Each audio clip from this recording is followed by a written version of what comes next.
Peacemaker Tries Hard #6. It's written by Kyle Starks, art by Steve Pugh, colors by Jordi Belair, and letters by Becca Carey. And so when you go into this, we'd already had where the Brain and Mala, they had been kind of dicking around. Peacemaker, they ended up at point stealing his dog, Bruce Wayne. That caused some hijinks there. But at this point, you end up having the Brain putting his brain into Chemo, the giant, monster. In the meantime, the funny thing at the beginning is they're reacting to this, and Peacemaker will never get over the fact that Mala didn't really want to be his friend. I mean, he's so mad still that Mala pretended to be a friend and then pretty much stabbed him in the back, starts yelling that, like, that's really, in my mind, that's the only thing he's really mad about. But he ends up, and there was a funny play because as they end up fighting, this whole lair is coming down. You do end up at a point where Mala gets hit and actually groans in French, which made me laugh for some reason. I don't know why it made me laugh, but it made me laugh because you have that. But the art's great, right? Yeah, the art is stupendous. Steve Pugh knocks it out of the park. Nobody else could have drawn this book, in my opinion. Yeah, it looks great. And so you do have Mala running away. You end up having them attacking the Brain and the big Chemo body while their big lair of death machines are coming down on them. So you end up having Bruce Wayne Dog, Peacemaker, and Richard Riley, the Red Bee. They're trying to get out. They're trying to make a way out and whatnot. But when they do end up, Chemo's going to get away. So they have to do something to bring him down. And that's where you do get the feels. But even then, in a side deal, you get all those clones of the Brain. They're all trying to get away. The one has Teen Stroke. I laughed so much when I saw just Teen Deathstroke in one of them, and it's just like, you could help Ro, and he's like, whatever, man. Because you're not my dad. But it's funny. And so when you have all that, too, you have to go with the idea. They do name he's Dance Stroke, that they fully name him by the M, which made me laugh as well. So he's there. They're bringing it down. Chemo goes out, and that's where they realize they have to use the War Wheel. And it's a goofy thing. It's, over the top, but it's been set up. And you know what that means to Red Bee. You know how bad that is. When he first saw it, he went into Flashback City. He was all upset. But he says, that's what we have to use. We're going to use the War Wheel. We're going to go after it. And Peacemaker is like, are you sure? Like, is this I like when they get into the War Wheel, and it's Peacemaker in there with Red Bee, Richard. And then Richard starts talking about how this was a suicide mission. And Peacemaker's, whoa, he's all upset. He's like, I didn't know this was he says, I wouldn't have brought you, Bruce Wayne, if I knew it was a suicide mission. So it's pretty cool the way that it's going. But again, it even goes with that play of, you don't have to do this, Richard. You don't have to do it. Why are you doing this? And you do have the first of a couple really good moments with Richard, who says, listen, my boys, my squadron, they went down. They died. They never came back from the war. And they never got to live days, bad, good, indifferent. So what does it mean to not try to live my life to its fullest? I have my bad and good days for their honor, but also the idea it does end up kind of the full circle. He can honor them by taking down Chemo in the War Wheel that killed. It's so crazy roundabout way, but it works. And he ends up where he goes. And I like, he's like, there's an evil, vile tidal wave crashing relentlessly against this world. Its churning water smash the good and drown the kind. Every moment of this existence is unjust turmoil and chaos. And then Peacemaker, geez, you're a poet. He's like, I didn't know it. Like, he's so over the top with stuff. It's good. But yeah, you end up where it's a suicide mission. You go from there because he ends up saying really good things to Peacemaker, things that he wanted to hear for so long. Every moment of this book, he wants friends. He wants family, and he kind of finds it here. Yeah, I need stepdaddy Red Bee. Yeah, that's what, he's so good, right? Yeah, it's so good. It's just like, yes, he is the father figure Peacemaker always wanted and needed. Yeah, it's just, and then he dies, and it's like, well, nothing's fair. I know, and so at that point, you think they're both going to their suicidal death. They're going to use, and he says, listen, Peacemaker, in case we don't get out of this, you're a good kid. He says, and this is like, and look at Peacemaker's face, is like, really? Like, oh my. I'm special? Kid, yeah. He's like, you're a good kid. You're a great hero. And I can see you're trying as hard as you can. And this is like, oh my God, like, seriously, crazy-eyed Bruce Wayne Dog is saying, like, he's always in the panel with them googly eyes, drooling all over the place. Later on, he's eating dog crap. You end up, so He says, and all that's said and done, sorry I have to do this, but you can't die. Boom. And he kicks him out of the war wheel. He actually kicks him and Bruce Wayne out so that they don't die. And then you just see the wheel going into the back of Chemo, which is, a huge, and it's really good.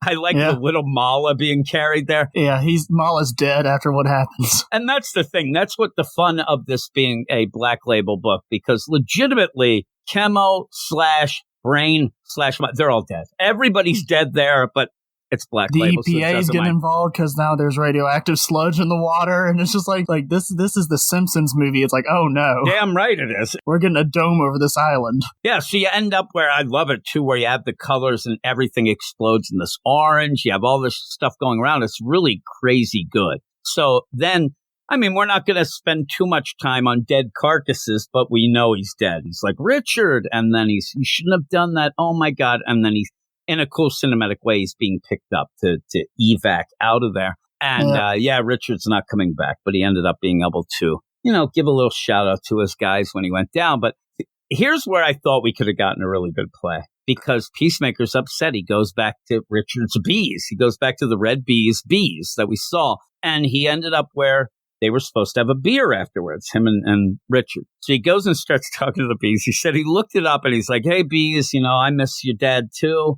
We were going to have a beer, but I also heard that bees like beer. So I'm going to put this here. And he's talking to the bees about, I really thought we were going to get just continuously more swarms of bees to the point where Peacemaker had to get the hell out of there because they were going to sting the crap out of him. I was waiting for the comedic moment where the bees just start swarming him, but it's like, no, we're playing this seriously. It's funny, too, because he's crying, he's drinking his beer, but more and more bees do arrive in at one point. I thought we weren't even going to be able to see him, but he ends up leaving, and he leaves the mask because as it ended up where Richard kicked Peacemaker out, the mask flew out, so he leaves it. And you do see in a crazy, touching moment, again, you realize that this book wasn't all jokes, that there was some good character work because you feel for this. The bees actually are more concerned with the mask than the beer. The beer's just sitting there. They're all going to the mask because they want to know what happened to what would be their dad. Yeah, I'd like to where you end up Peacemaker's kind of jealous of the bees. He's like, you guys had a really awesome stepdad. I wish I did, but it was good. It was fun. And then you go boom, because this is a quick moving deal. Actually, the story overall is done, but we still have the fun and what happens and whatnot that you end up having Peacemaker. He's making burgers. He's having a good time. He actually, I love that he has to he's clicking the tongues at Bruce Wayne because he's eating dog shit. And then you end up having his other buddies show up, and it's funny, including Delmont, who's in a full body cast, yelling that you shouldn't do smash burgers here.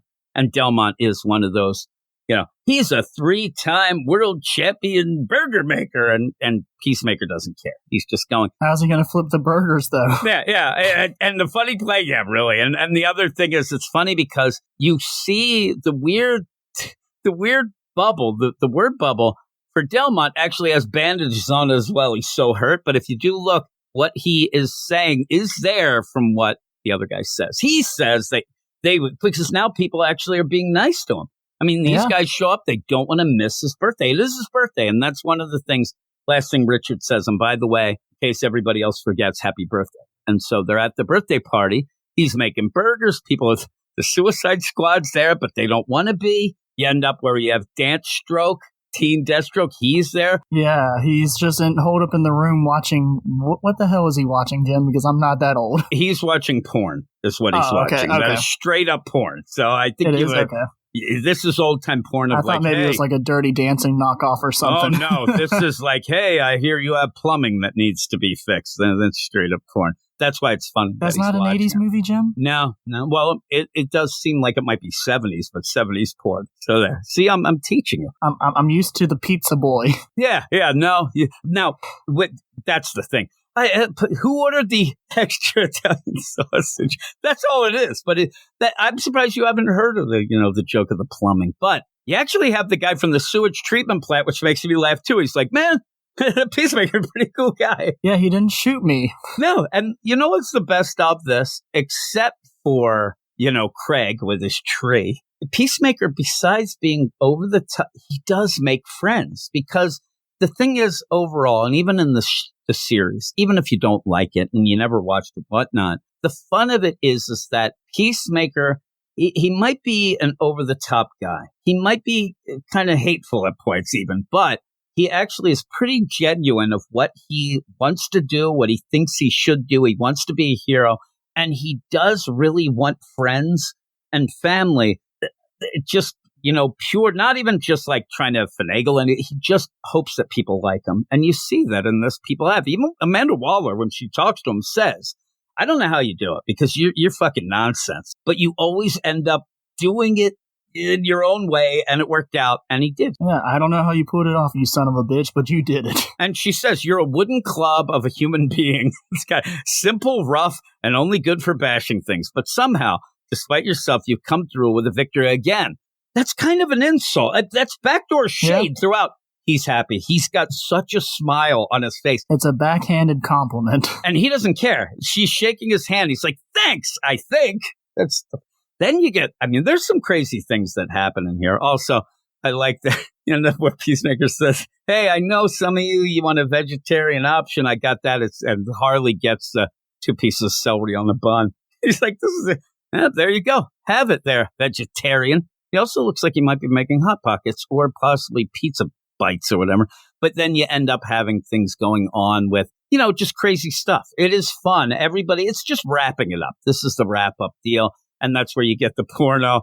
That's when you get Dan Stroke. And that's why he says, I can't believe you found these in the woods. Yeah, then now that makes more sense. And also drinking Mountain Dew. And he's like, come on, man, we're doing all this stuff. I got the pizza rolls, dude. My dude, come on. He's like, no, I'm watching this. And it is funny with Dan Stroke here. And he's like, you found these in the woods. And you, at some point, because he is you think the Peacemaker will make him stop watching it. But he doesn't. And he's so proud that he found them. He's like, yeah, I found them in the woods. He's like, that's like a Isn't treasure. It cool? It's like, it's buried treasure. It's like, it's awesome. Yeah, and so he's having a good time. And then we do end with a pretty cool deal.